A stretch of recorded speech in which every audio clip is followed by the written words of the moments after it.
নৈশ প্রহরীর কাজ করতে গিয়ে ওএনজিসির ট্যাঙ্কিতে পড়ে মর্মান্তিক মৃত্যু এক ব্যক্তির। মৃত ব্যক্তির নাম সহদেব দেববর্মা, বয়স 47 বছর।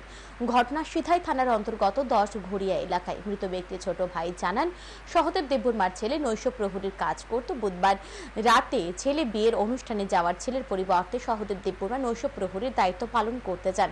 সহকর্মীরা রাতের খাবার খেতে বাড়িতে যাওয়ার পর সহদেব দেববর্মা ওএনজিসির গভীর ট্যাঙ্কিতে পড়ে যায়।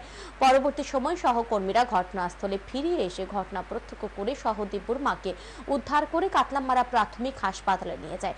সেখান থেকে তাকে জিবি হাসপাতালে রেফার করে দেওয়া হয়। জিবি হাসপাতালে নিয়ে আসার পর চিকিৎসকরা তাকে মৃত বলে ঘোষণা করে দেন। বৃহস্পতিবার ময়না তদন্তের পর সহদেব দেববর্মার মৃতদেহ পরিবারের লোকজনদের হাতে তুলে দেওয়া হয়।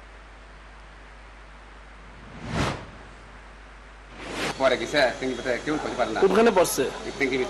কত ফুট নিচে? জল আসলো নেই? জল নাই, সঙ্গে কয়জন আসলো আরো ডিউটি? সঙ্গে আছে মোটাল 5 জন আছে। এটা 5 জন মোটে আর আলো করে আছে 3 জন, আগে থাকো 2 জন।